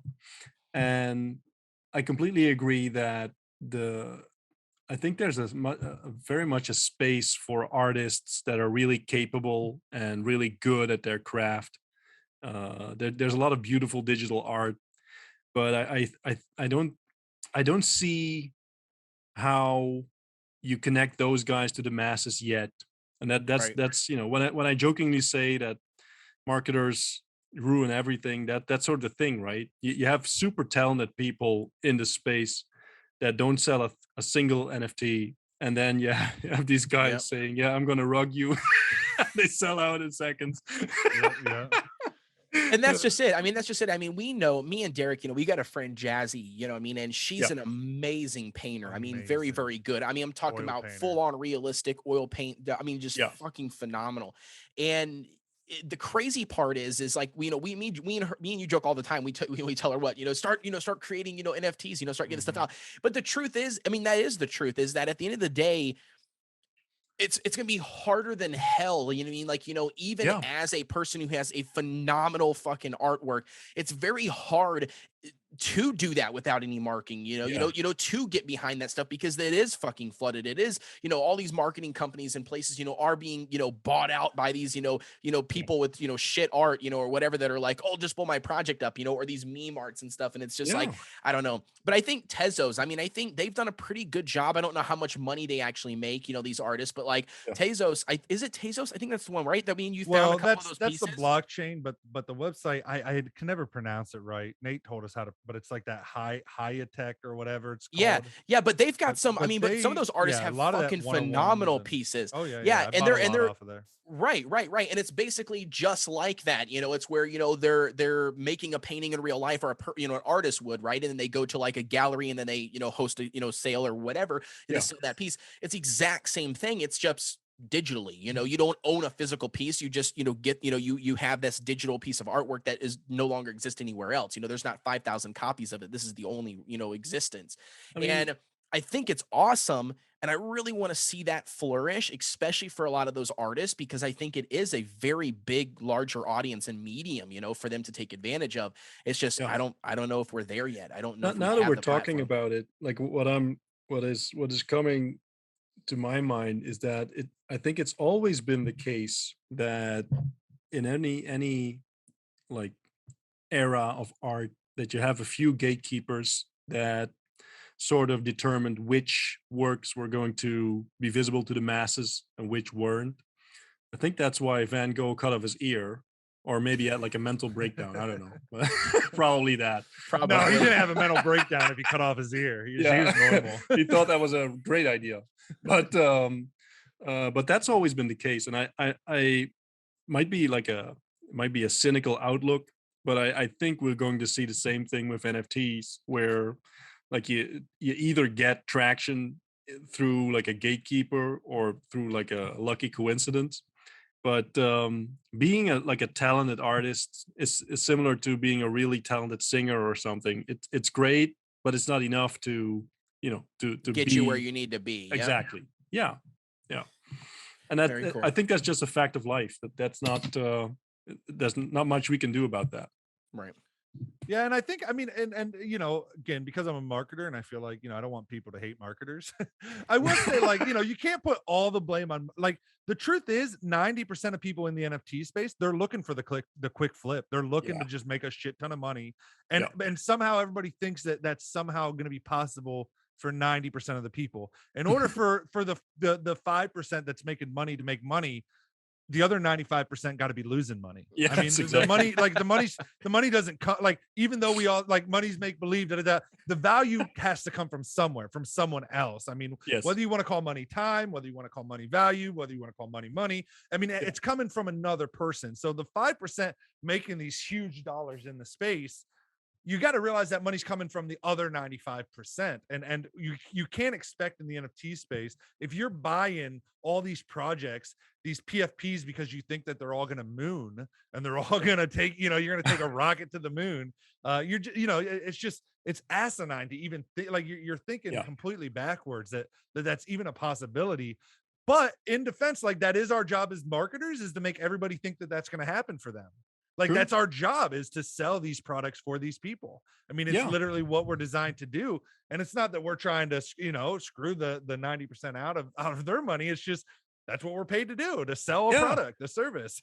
And you can always say that, but in the end, it's the greed of the people, I think, that, that's you're why playing. I try to buy art that resonates with me. Like, do I hope I'll make some money? Of course. I'm not going to lie and say I don't hope I have a good flip or two that makes me some money, or at least makes me back, enough to pay for the other NFTs I want to buy or whatever, like to allow me to keep investing in the space. But to go into it thinking like to try to just buy NFTs for a quick flip, I'm not dumb enough to do that. And maybe that's because I am a marketer, and I don't mean that if you do that, I'm not trying to call you dumb.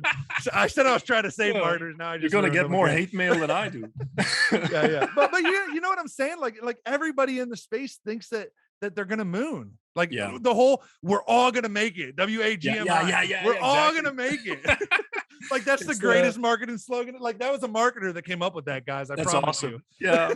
It's the Dunning-Kruger effect, right? If you ask people, like I think 80% says that they're an above average driver.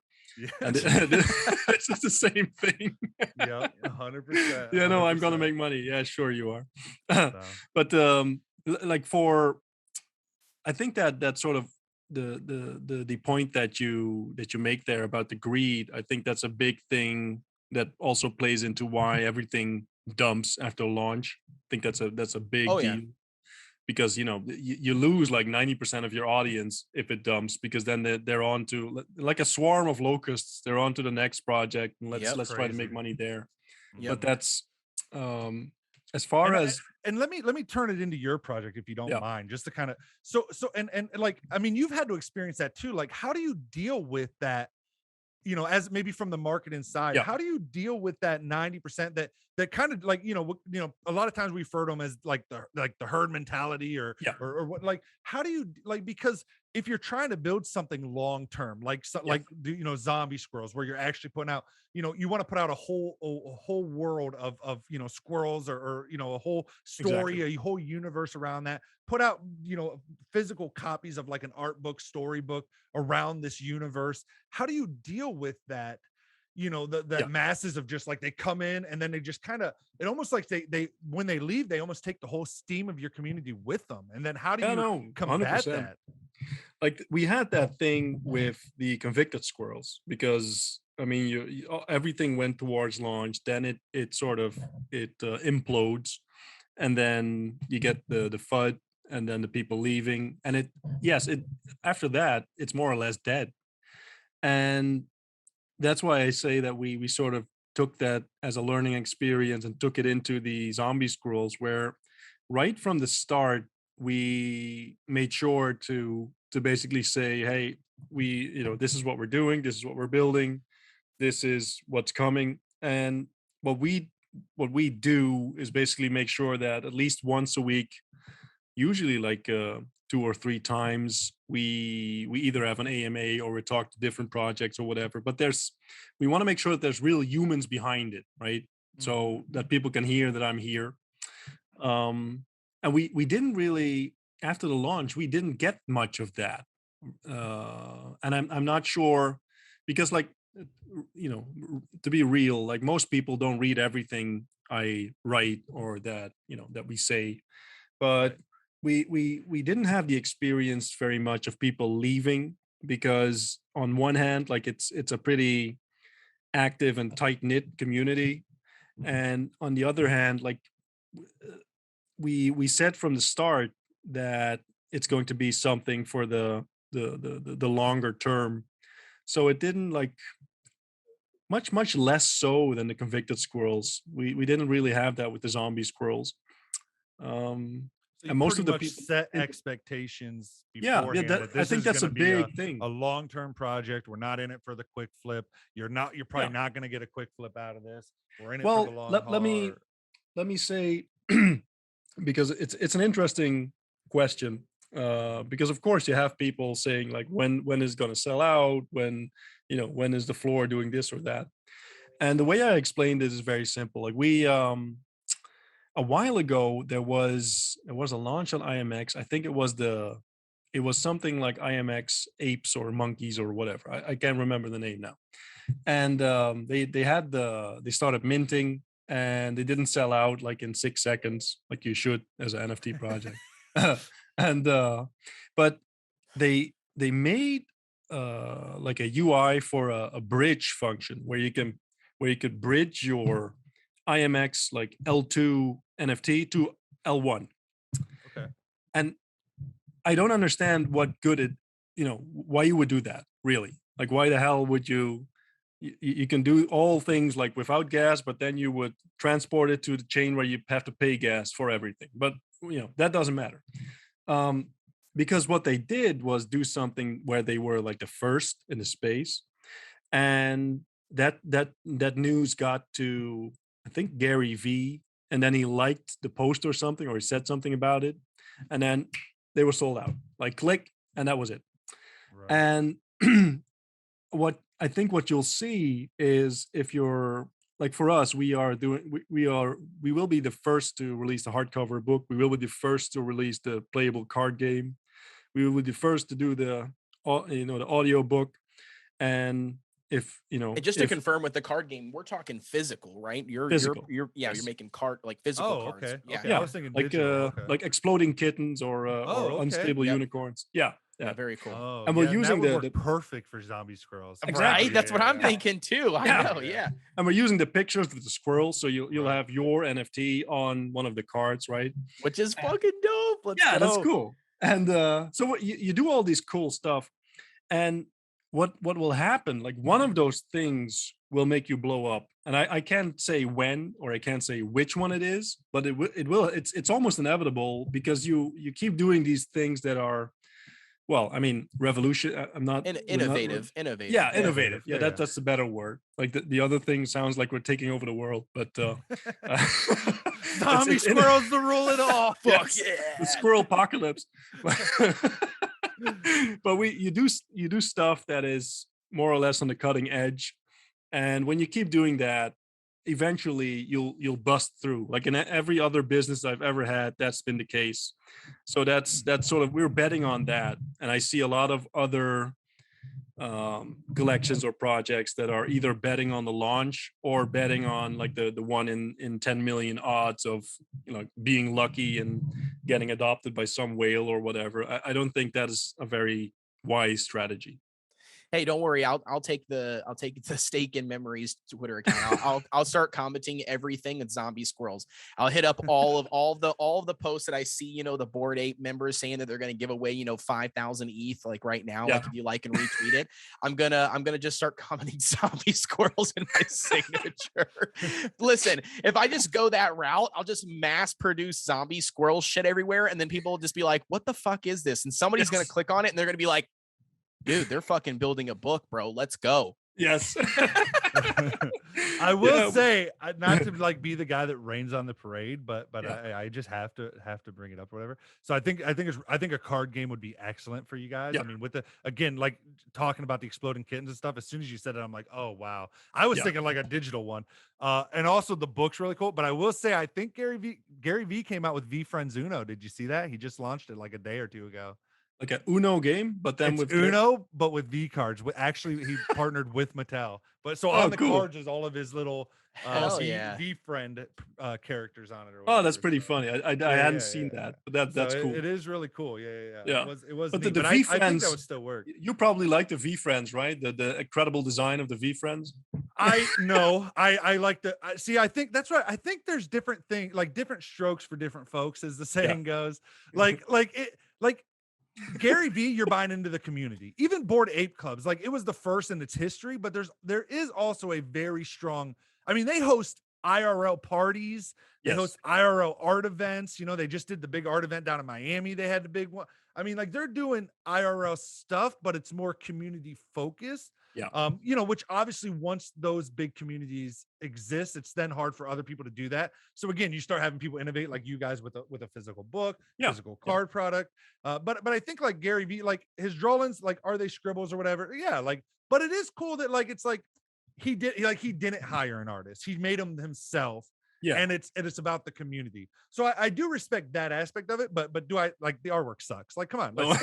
yeah, but and that's kind of Yeah. where I come in, and that's kind of where I come in, like with my like, I don't know, man. My opinion's different because like the thing for me with the whole Gary, like the V Friends thing, okay, I'm gonna tell you right now, the problem I have with a lot of this NFT BS, I call it, is it's fucking promoted, man. Like that's the thing that I don't like. Like I fucking, and I know this is just businesses in general, like in real life, but like I fucking hate the fact, like I love Gary Vee as far as his content, right? I like I like what he does in real life. I like that aspect. Yeah. I cannot say, again, maybe the community is what's great about it, but that the reason why a fucking scribble that he draws on a fucking napkin, you know, when he's in a meeting is worth money is because it's Gary fucking V. If it wasn't Gary V, the scribble would be worth nothing. Do you know what I mean? And that's kind of like the same principle behind like a Bored Ape, or some of these projects like that do pop off that are no different than a regular PFP project, but they pop off because, you know, they get a Bored Ape, or they get, you know, somebody else, you know, to fucking, you know, mention the project or promote it, or maybe they even pay, you know, to get it promoted. And I don't know, it doesn't add enough value to me. Like I feel like there's got to be more something there. And that is where I know V Friends is a little bit different because they do have this the community, you know, and I do believe that that's the sole purpose behind the project. I get it. It's just like sometimes it sucks balls, you know, for other really good projects, you know, that don't have that that don't have that promotion. And then it almost makes me think like, you know, that's what everybody wants to do. You know what I mean? Like, you know, and that's why everybody, what is it, Derek? Everybody's saying, oh, you know, oh yeah, we got what the fuck is that one we're part of? Dude, we're part of the Floor Project, you know. They hired, you know, they capitalized on this whole, we hired Mark Cuban's marketing team, you know, to do all this stuff. And it's like, okay, that's great. And that draws in a bunch of people initially, but it's just like, but there's gotta, like, to me, it's like, there's gotta be something fucking more, man. I mean, it's like, okay, like I get it, you know, you're sure, but I mean, you haven't really fucking moved. We're not really doing anything here, you know? How will you sustain that? Yeah, I see. Right. Yeah. And so I don't know. I mean, like I said, that's only the thing. It almost feels like it was really hard for me to get. I've never been in crypto. I never been in NFTs until this fucking year, dude. Probably June, maybe June, July, you know, somewhere around that time when I started looking into it or talking to Derek about it. Derek's been in crypto for fucking, you know, Bitcoin, you know, first started popping off. Like for me, it's like, I just have not, I don't know, man. As an outsider looking in, I always looked at it as like it's a scam. It's a gimmick, you know, it's just, you know, people trying to make money. It's a greedy, you know, it's this and that. And although that does really exist, I am starting to see the community aspect. I am starting to see the utility behind this stuff. I love the fact that you're telling me about the book and you're telling me about the card game and stuff, because I own a fucking zombie squirrel. I'm pumped about that. You know what I mean? Like, you know, and and it's just, I don't know, man. The promotional shit is what sometimes gets the best of me. You know, when I see somebody calling out a project, then I look at it, I'm like, yeah, but what the fuck's so good about this? You know, what's so good about this project? You know, and then I'm like, oh, nothing. I forgot. They're friends with a Bored Ape. That's what the problem is. You know, what I mean? It's like, I will say, I think we're starting to see, like, I mean, that is the one thing about so many people coming into space, and people are wising up to that, which means, like, you know, people are looking. I think like the people that actually do start doing a roadmap, like even like, you know, Zombie Squirrels with their, you know, when people see that they're actually releasing a hard copy book in the real world, a card game, I think people will then gravitate. Like it's going to become more about like, are they following through with the roadmap? We want to see, like, you might not sell out immediately, you might get a little bit of funding. And hey, like I'll buy in. I'll buy 1 or 2 Zombie Squirrels. But if you actually start doing the roadmap, I'll buy a couple more. Like you know, like you almost build that back and forth with your. And I think that's what we're gonna have to see projects. They're not gonna sell out immediately, probably. It'll kind of be like a business. They'll get some initial fun, like almost like a real life business. They start out by, you know, going out and finding some venture capitalists and getting a little bit of funding from them. Yeah, the first round. And then they have a second round, and then they go public and, you know, do stuff like, and I think that's how we'll see it. I mean, even with things like these, like, you know, some of these communities coming out with like DAO projects and stuff where they turn the community wallets and stuff into a DAO, you know, Oh yeah. decentralized organization, and everybody's in the communities voting on them. And does that have its own problems? Sure. But I think we're gonna see kind of that where it's like almost like, you know, you're gonna get some money up start, and then as you're developing stuff, it's going to bring more people in that get excited about the project. Plus, your people that are already invested in the project are going to want to buy in more, et cetera, et cetera. I don't know. That, at least that's where I kind of see it going. That makes sense, because if it's like, if it's completely front loaded, like a lot of these collections, like I personally know two project owners, and they did the launch, and then you're sitting on $3 million. I mean, it's hard, I assume, for them to motivate themselves to start doing the roadmap, because I'm sitting on $3 million. What the fuck would I? The rug becomes very tempting. Yeah, exactly. Yeah, at that point. Oh You know, yeah. Oh, it's like, oh wait, we just made 3 million. It's like, why the fuck would we spend that Yes. to try to just generate and Like, generate what do I this need shit? to make Why a don't we game just like, for? yeah, why don't we Yeah. just say fuck it and we just disappear, delete our What am I screen doing? names? We Or- got yeah. Or $3 make million. another alias, or make another alias and start another project. And make Yes. another Yeah, corporate, exactly. yeah. Yeah. So, So yeah, I mean, I 100%. get it. I get it. Like the thing is, for me, the whole reason that I started out was more because I think you can do really cool stuff with this. And just like you just said, I mean, if I'm Gary V, or if I'm like I don't know, Michael Jordan or whatever, and I come out with my NFT, yes, of course I'll sell it out, no problem. Like I could shit on a page and it would still sell out. Probably that would, you know, do very well. Call it like famous people poop or something, and then you'd sell out. but Actually, there's no challenge in that, and there's also no, maybe it's longevity. I'm not sure what the right word is, but it doesn't really help the space to develop. Like, sure, it gets me a payday, and that's great. But I mean, if that's your thing, there must be easier ways to get your payday, right. right? I don't know if there's an easier way than generating 10,000 random animals with a random bag. No, yeah, well, that makes sense. Yeah, no, I'm just sorry, kidding. yeah. No, I'm just Michael kidding. I'm Jordan, just if you're listening, just do it, man. kidding. Right? No, don't just do it. No, I gotta add my key phrase in here, my coin phrase. Just dow it. There you go. Let's go. Take it, put it on a t-shirt. Yeah, Exactly what he's gonna do. Just dow it. Not just Yeah, do it like Nike, but just dow it. There and you he go. needs to go through your website with the, Yeah. you know, the standard roadmap, Yeah, etc. Yeah, exactly. Dude, Michael, I'm listen. telling you, listen, I'm telling you, this is gonna be fucking huge, dude. I'm gonna Yeah, we're start this trying to site. help you.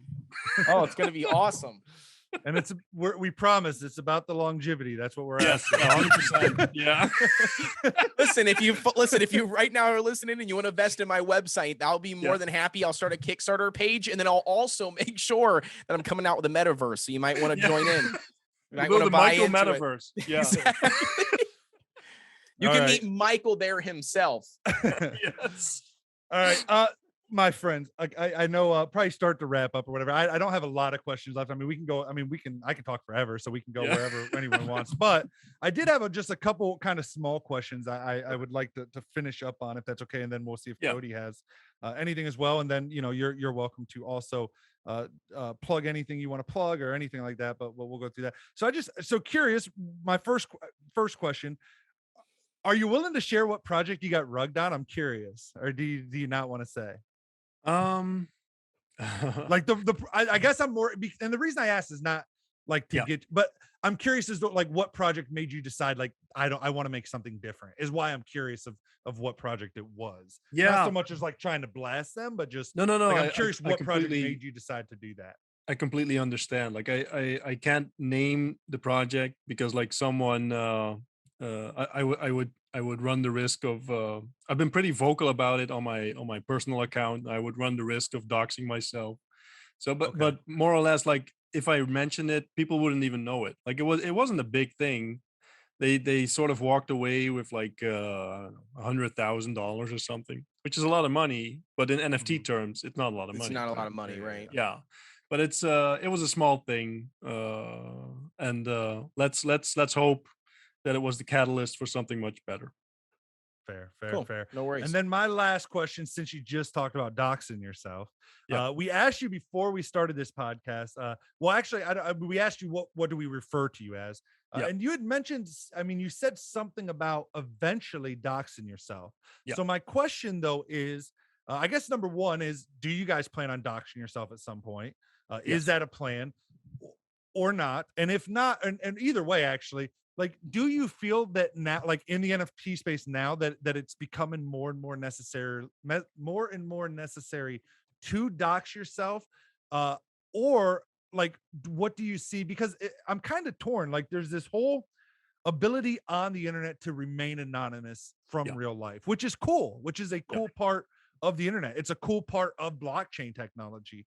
But there's also this, like, if you're trying to sell something, I feel like it's getting harder and harder to not have to To dox do that yourself. anonymously. Yeah. I get it. So I'm just kind of curious on Yeah. your thoughts on kind of the, like, how do you walk that line of deciding whether or not to dox yourselves as a project or versus not, and what do you kind of see as the benefits or disadvantages to each of those scenarios? Yeah, And no, I get it. That's my last question. Like for me, yes, the plan is to dox. I'm like, I want to make it but I won't say an event, but I wanna lead up to it somehow. So we'll probably be, I mean, I'll probably do that in January.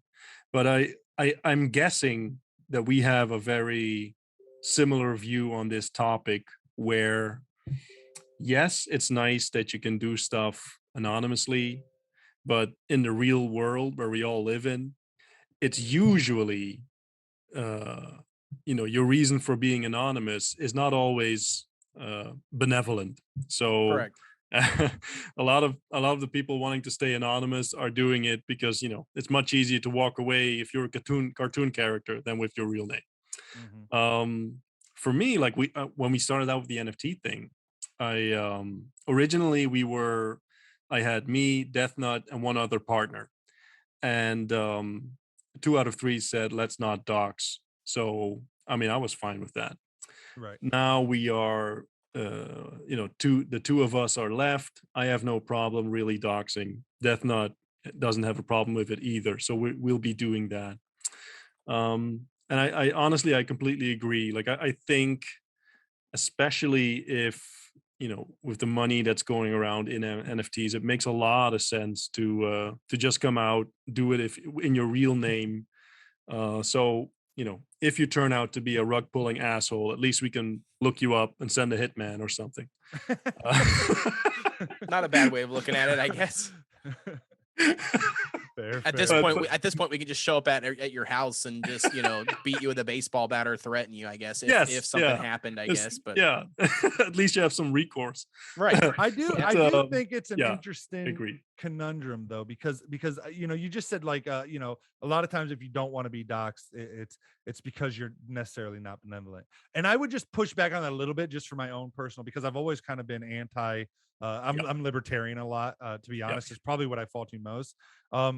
And so, like, I would argue, like I don't necessarily know that I believe it's always that, because, like, if, for example, you're not doxxed right now, and I don't think you're trying to be, have bad reasons for that.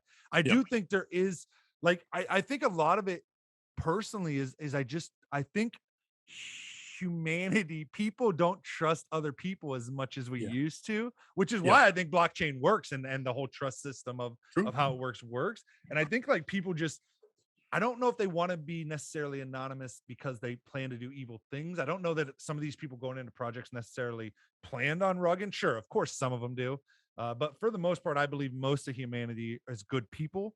I just think, I do think, though, when you don't dox yourself, it makes it easier for you to decide to do the rug pull, which I think is why people are wanting people to start doxing themselves. But I just, again, just out of my own, I don't want to say, like, if you don't dox yourself, that means you're trying to do crazy. No. I evil mean, things, I or think, like I said before, I think we have the same opinion about this. The Yeah. funny thing is that I think I voted 2 times in my life, and both times were libertarian. So that's funny. So I think we are pretty much in alignment there. It's just, well, like I said before, like the guy that I talked about, I mean, he did the launch, and now you're anonymous, and you're sitting with $3 million, and there's nothing stopping you from just walking away with the money. Yeah. I don't think that's a good thing. Same. Yeah, I mean, It makes it makes it. it Yeah, doesn't hold you accountable at all to anything. exactly. Yeah. And like for me, the reason that we didn't, because after we did the launch for the Convicted Squirrels, we had, even though the launch was disastrous, we had a decent amount of money sitting in the wallet. The reason that I didn't walk away was because of the fact that we had some very cool people in the Discord, and you're building something, and I'm not trying to come across as like some sort of a modern day Robin Hood or something, but it wasn't really I didn't start out for the money necessarily, because like the business things that I've done have have paid me well. So it's not like I'll starve or something if this doesn't go well. But it's more like you want to build something, and you know you can do all sorts of cool stuff with it. So it doesn't make sense for me to walk away from it. But I don't think it makes sense to have it like the balance currently isn't there. Like you have too much or too much of a lack of accountability. I think, yeah, that's my take on it. But I can definitely also see the other side. So it's a hard question. Yeah, and just to echo on that again, because I know we are saying like people pulling rugs and there's shitty shit in the NFT Yeah. space and all that, but I will say, like, just talk about what like I believe that 100% what you just said, that you weren't in it for the money, because like you said, you worked in finance, you were bored at your office job, and to Yeah. be honest, that's why I've always, like Cody said, I was very early in Bitcoin. I mean, I was before it reached $1,000 for the first time. I was like when Facebook was in colleges originally, like I was on Facebook. I wasn't even in college. I used a friend's college email because you had to have a college email to sign up for it. Like I always have been interested in that. But the reason for that is not necessarily, I mean, the tech's cool, but the community there, because it is a lot of people that like it's smart people that have done really cool things in life. It's Yeah. not about the money a lot of times. Like again, for some, yes, some people are just assholes. They're out there to pull the rug. But overall, I've always found emerging technology, we'll call it, companies or whatever, or people, to be like really just cool people that like, it's not about the money. It's about like making something cool, making something lasting, contributing to something more Yeah. than themselves. Way And bigger, so, like, way again, bigger it's than not, themselves. Yeah. yeah, and it's not Yeah. like you said, it's not like trying to be a Robin Hood thing. It's just, I think that's the truth with a lot of people in emerging tech. We get a bad Yes. name a lot of times because, me and Cody were talking about this before before you even got on, while we were waiting on you.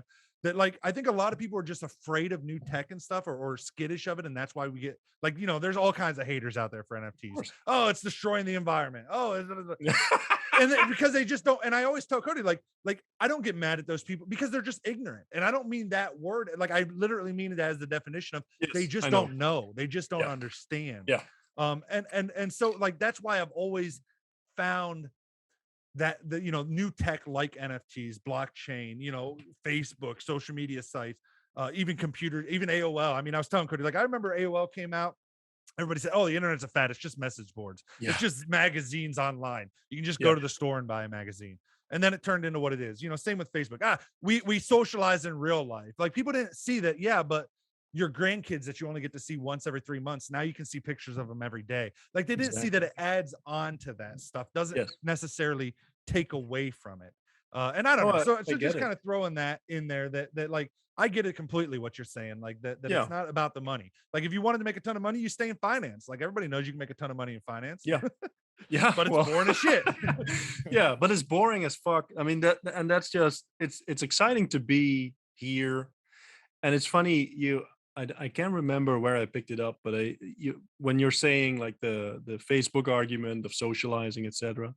I remember reading when they had like when cars were just coming, and there was this ad from, I think it was the horse and buggy makers, and the ad said something like, a car doesn't even make sense because, I mean, there's no places where you can get the gas to put in the car. There's no gas stations anywhere.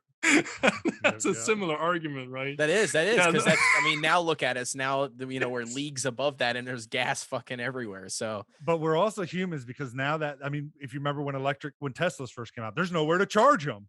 yeah, It's literally literally the same thing. stuff, man. Yeah, and it's funny to be on the cusp of that, and like you said, like I mean, I like money. It's a lot Yeah, better who having doesn't? money compared to not having money. I know Yep. that, but that's not the main driving factor. Oh, yeah. And everybody says, "Oh, money don't buy happiness." Well, actually, the study shows it buys happiness up until about 70,000 a year. Oh, okay, that's good Actually, to the know. science shows that up to about $70,000 a year, it does increase your happiness. Oh, that's Once you good. get there, then you need other stuff. But Okay. But that's the same thing with everything. I mean, you buy it, you buy a camera, right? Like, I mean, you've got like a fucking, what, $100 webcam, right? But then Yeah. you can only upgrade so far until it doesn't make any sense anymore, right? I mean, you Yes. move up to a fucking $600 camera like DSLR, and then a new camera comes out and it's like, oh, do I need this fucking next one? It's like, but do you though? It's like, Yes. you're already at a $600 camera, need it. Yeah, exactly. Exactly. My mic's only worth so much, right? So I've upgraded to this mic, and then it's like, but the next mic is, the same exact thing, but I'm gonna have to buy a new one. And it's like, but I think I need this next one. It's like, no, not really. 'Cause you're already fucking there. You're already there. You need, you need something else. So yeah, I get it. diminishing returns. Yeah, exactly. Yep. With that being said, though, Derek, you want to wrap up the podcast and everything? I know you're kind of on a time crunch and stuff. You got to get rolling in the future. I don't know how much time you got, but Yeah, like I said, that was all the questions I had. I don't know. Did you have any other closing questions or anything yourself, Cody, that you wanted to I ask mean, before we honestly, end, or- honestly, it's more zombie score related stuff, but yeah, man, I'm excited, Big Nut. I really am, dude. I just posted in the general chat. I just picked up my convicted Big Nut. squirrel. I picked up my convicted squirrel off of OpenSea there, because I do know, kind of touching on this a little bit. They were mentioning the other day. I don't know who it was. I don't know if it was you or Death Nut, but somebody was mentioning like the utility behind the convicted squirrels, right? Yes. You guys are going to use that for like a token kind of, not a token, like a pass or kind of access to different things or whatever. Well, I'm not sure. the idea is like everything we do, every follow-up drop, the convicted squirrels will be like the OG ones, and they will play a role in that. So when we Very dropped the zombie squirrels, we dropped like one zombie squirrel for every 3 convicted squirrels people are holding. Oh, very cool. And like the convicted squirrels get you a cut of the secondary sales volume of both the convicted squirrels and the zombie squirrels, and Wow. any follow-up drops we do. Very cool. So I mean, the idea is to over time keep increasing the utility and the usefulness of those things. So and right now, and it's also incentive, which is also kind Yeah. of nice. It gives you the incentive to be more a part of the community and trying to Exactly. help grow the community versus just being like, oh, I own this NFT and I just never click on the Discord. yeah, like it's funny, we had we announced the airdrop thing for the zombie squirrels, for the convicted squirrel holders, and I have this big like sheet of people that are eligible for the airdrop, and like every week or something, someone sends me a message, say, hey man, I just noticed that I was eligible, but it's like, I don't know, 2 months ago, and I must have missed it. And it's always nice to tell them, no, you didn't miss it, let me send it to you right now, etc. But I still have a few people on there. Like if you're listening into this and you own convicted squirrels, check it for me, and if you have at least 3 at the time of the snapshot, I'll gladly send you your zombie squirrel. But that's, the idea is to always add utility for those and to keep adding that. Very cool. Yeah, very cool. Like I said, I mean, I picked mine up. I am a cheap ass, but like I picked it up because it was like, $20 something off of the OpenSea market. And I'm like, shit, dude. I'm like, shit, dude, I might as well own this one. There's 2 other ones that were listed for the same price. I'm like, I don't know, I might just buy up a couple of them just to fucking have them. But like, I mean, again, though, I mean, I don't know. I just was curious about that. Another side note, Zombie, I know this has nothing to do with you guys, but you just did an AMA. I tuned in not too long ago for the is it Galaxiators? Galaxiators. Yeah. Okay. So, and I really was scoping out that project and stuff like that too. I did have a side question. Are you guys ever going to do? Are you going to do like any sort of collaboration between those 2 projects, or is that was that just like a one-time AMA No, kind it's of a great like question. project? No, actually, what we're doing is I have another AMA coming up with another project. I think tomorrow, and then another one on Tuesday. So we're trying to, get on the radar of as many projects as possible, and vice versa. But the Galaxiators, the Zombie Squirrels, will be appearing in their game that they're Ooh, releasing. very cool. Okay, Yeah, very cool. and the same thing. So we had the Galaxiators, and there's one other collection that the Zombie Squirrels will be appearing in. So that we're doing that sort of like behind the scenes of forging those bonds and making sure that you get like a crossover between audiences and between games, etc. So that's Yep. pretty cool. And also now, I mean, I haven't announced that yet, but what we actually did, we are you familiar with the Christmas Carol with Ebenezer Scrooge, etc.?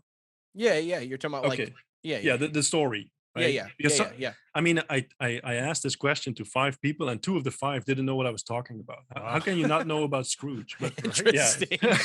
it's so weird. But Well, anyway, for a second there, I thought maybe you were talking about a project, and I'm like, I no, know no, the thing in the, I know the story, but like, okay, I no, got you. Yeah, yeah, yeah. no. What we actually doing? I'm sort of rewriting the Christmas Carol, but putting in reference to NFT collections, and we'll be doing like a joint effort between I think about somewhere between 6 and 10 Discord servers, Oh, that's where cool. we'll Pretty Oh, that's cool. yeah, cool. yeah, Yeah. that's pretty awesome. Like you'll be seeing that announced very soon. Very But cool. really, sort of tightening the bonds between projects and doing things together. I think that makes much more sense than going it alone all the time. Oh, of course, of Yeah. course. All righty. Well, D, if that's it, man, I'm good. Yeah, Yeah. and Big Nut, if just to give you your, a moment here, I know again, IMX zombiesquirrels.com is your website. Is there any, closing remarks you'd like to make about the project? Anything that you do want to share that you're excited about, Sure. that we haven't touched on? No, let Also, do you me. want to throw out your socials, anything like Yeah, that? It's your floor. yeah. Let me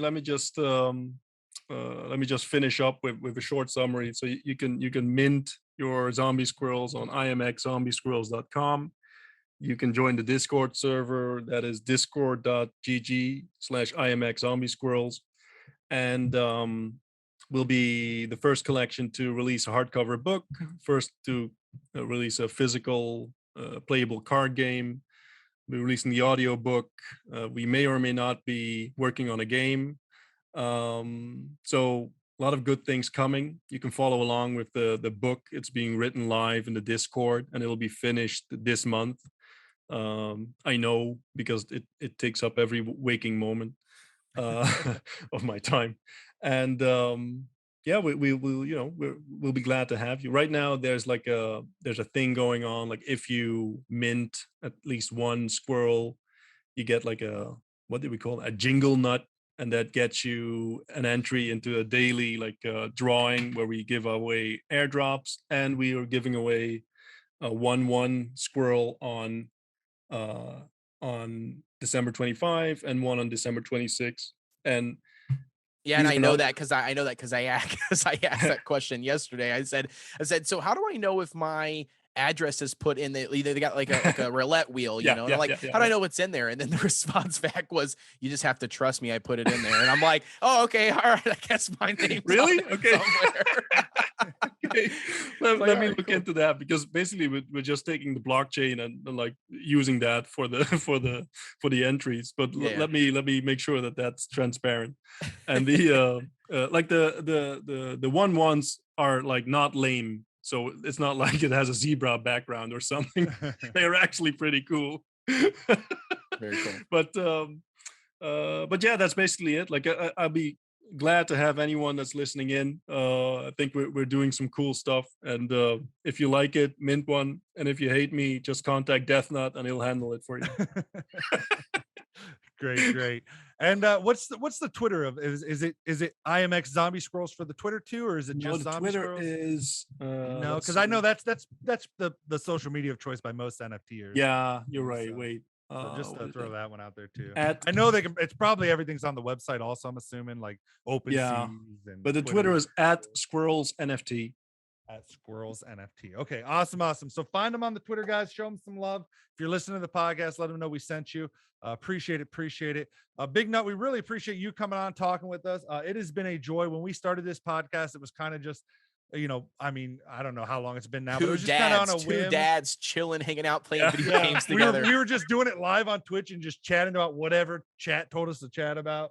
And we've kind of found our way into the NFT space, and it's been amazing. We've had some amazing guests on so far, including yourself, and just learning so much from just everybody else coming on as well, and sharing so much thought with people. We've been thoroughly enjoying it, and we've been shocked ourselves at how friendly the NFT space as a whole has been, even to ourselves as content creators. Awesome. We just really appreciate your time and all of that. And again, guys, please check them out.